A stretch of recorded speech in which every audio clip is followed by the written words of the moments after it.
Welcome back to Jo's cookery. இப்போ நாட்டுக்கோழி chicken பண்ண போகிறோம், கிரேவி.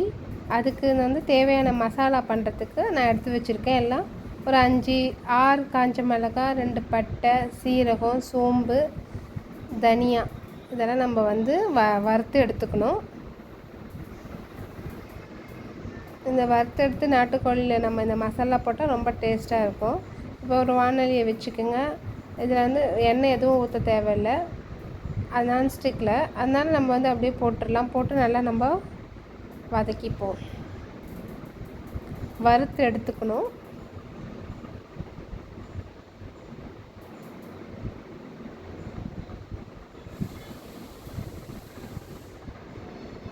இதெல்லாம் வறுக்கும் போதே நம்மளுக்கு ஒரு ஸ்மெல் வரும். கொஞ்சம் ப்ரௌன் ஆனால் போதும், நம்ம வந்து இதை அரைச்சிக்கலாம். இந்த மசாலா நம்மளுக்கு ஜாஸ்தியாக இருந்தால் கொஞ்சம் எடுத்து கூட வச்சிடலாம். ஒரு 3 ஸ்பூன் அளவு வந்தால் போதும். நம்மளுக்கு மசாலா ஜாஸ்தியாக இருந்ததுன்னா எல்லாத்துலேயும் ஒரு ஸ்பூன் போட்டிருக்கேன். சப்போஸ் நம்மளுக்கு ரொம்ப காரமாக இருக்குது அப்படின்னா மசாலாவை கம்மி பண்ணிக்கலாம். இப்போ நம்ம அரைச்சிக்கலாம். மிக்சியில் போட்டு அரைச்சிக்கோங்க நல்லா. அப்போ நம்ம அடுத்தது நம்ம வந்து கிரேவி பண்ணுறதுக்கு பார்க்கலாம். ஒரு வானலியில், அதே வானலியில் எண்ணெய் ஊற்றி சோம்பு போட்டுக்கோங்க. ஒரு ஸ்பூன் சோம்பு போட்டுட்டு வெங்காயம் அரிஞ்சு வச்சுருக்கேன், 2 வெங்காயம், அதையும் நம்ம இதில் போட்டு வதக்கிக்கலாம். வதக்கி எடுத்துக்கோங்க.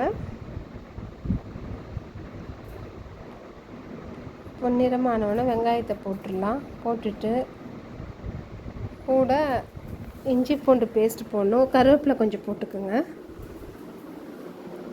தேவையான அளவு கருவேப்பிலை போட்டுக்கோங்க. ஒரு கொத்து போட்டுக்கோங்க. ஒரு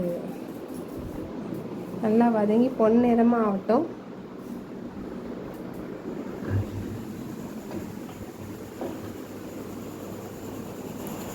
ஒரு ஸ்பூன் இஞ்சி பூண்டு பேஸ்ட் போட்டுக்கோங்க. அதையும் வறுத்து எடுத்துடலாம்.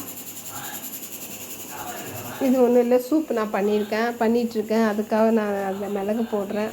அதே வீடியோவில் கவர் ஆகிடுச்சு. இப்போ நம்ம வந்து வெங்காயம் இஞ்சி பூண்டு பேஸ்ட் வந்து நல்லா வதங்கிச்சு. இப்போ தக்காளி போட்டுக்கலாம். 2 தக்காளி அரிஞ்சு வச்சுருக்கேன், அதையும் போட்டுட்டு நல்லா வதக்கிட்டு நம்ம சிக்கனை வந்து நாட்டுக்கோழி 1/2 கிலோ வாங்கியிருக்கோம். அதை வந்து மஞ்சள் போட்டு கழுவி வச்சுருக்கேன். அது வதங்கியாச்சு நல்லா தக்காளி. இப்போ நம்ம நாட்டுக்கோழியை போட்டுடலாம். போட்டு நல்லா வதக்கிட்டு இப்போ நம்ம அரைச்சி வச்சுருக்கோம்ல அந்த மிளகாத்தூள், நம்ம காஞ்ச மிளகாய், தனியா, சோம்பு, சீரகம், அதெல்லாம் போட்டு நம்ம அரைச்சி வச்சுருக்கோம். அதை நம்ம இதில் மிக்ஸ் பண்ணிப்போம். இப்போ எனக்கு கரெக்டாக இருக்குது. நான் எல்லாத்துலேயும் ஒரு ஸ்பூன் போட்டிருக்கேன்.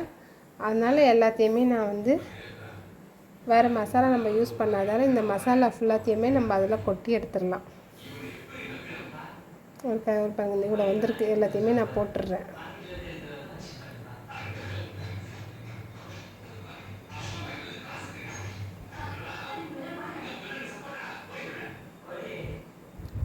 கொஞ்சம் வச்சுருக்கேன். லாஸ்ட்டு இப்போ வதக்கிட்டு கொஞ்சம் போட்டுடலான்னு சொல்லிவிட்டு, ஆனால் நான் எல்லாத்தையுமே போட்டுட்டேன். மசாலாவை நல்லா நம்ம வதக்கி எடுத்துக்கலாம்.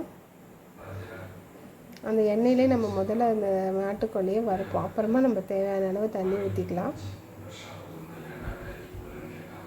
இது நான் இந்த வீடியோ போடுறதுக்கு முன்னாடி நான் சாப்பிட்டு பார்த்தாச்சு. செம்ம டேஸ்ட்டாக இருந்தது. நீங்களும் உங்கள் வீட்டில் ட்ரை பண்ணுங்கள். இந்த மெத்தடில் பண்ணிங்க, ரொம்ப டேஸ்ட்டாக இருக்கும். நம்ம அவசரமாக செய்யக்கூடாது, பொறுமையாக செஞ்சோன்னா நம்மளுக்கு ரொம்ப டேஸ்ட்டு நல்லா வரும். சூப் ரெடி ஆகிடுச்சு. சூப்பும் டேஸ்ட்டாக இருக்குது. அதுவும் நாட்டுக்கோழி சிக்கன் சூப் பண்ணியிருக்கேன். ஓகே, இது நல்லா இப்போ கொஞ்சம் தண்ணி ஊற்றிட்டேன், ஒரு கிளாஸு. இப்போ ஊற்றிட்டு நல்லா நம்ம வதக்கிட்டு மூடி போட்டு வச்சிடலாம்.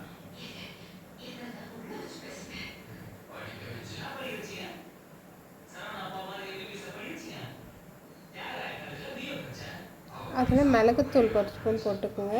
2 ஸ்பூன் நான் போட்டிருக்கேன், ஏன்னா எனக்கு காரம் பத்தலைன்னு சொல்லிவிட்டு.